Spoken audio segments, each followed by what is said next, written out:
Hey everyone, just about 1 month ago from today, we started the beginning of our Seek conference where over 17,000 college students and missionaries and parishioners from all over the country gathered to start the new year worshiping Jesus, encountering Him in the sacraments, in talks, in scripture, and most especially in the Eucharist. Just one of my favorite moments, me and my oldest, Luke Thomas, he's 7 years old, went to the Wednesday night adoration, and we were in this huge arena in St. Louis, again with 17,000 people, surrounded and worshiping and praising Jesus Christ made flesh in the Eucharist.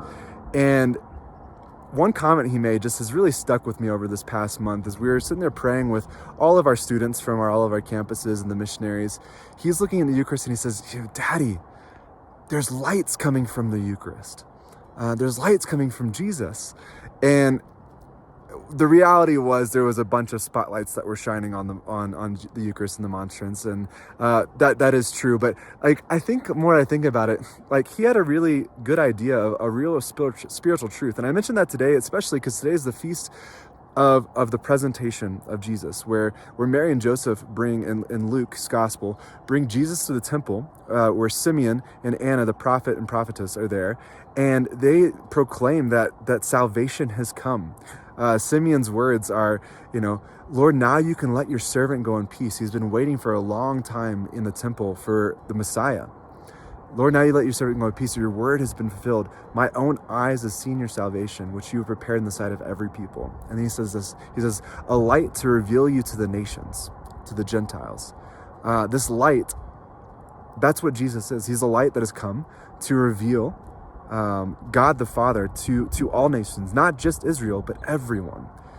And echoing Simeon's words today on the Feast of the Presentation, I think is really at the heart of what my son, although maybe unknowingly, was saying. Sure, there was spotlights shining on Jesus, but more importantly and more real, and in a spiritual way, which is more real than what we can see, is Jesus Christ's light was shining on all 17,000 students.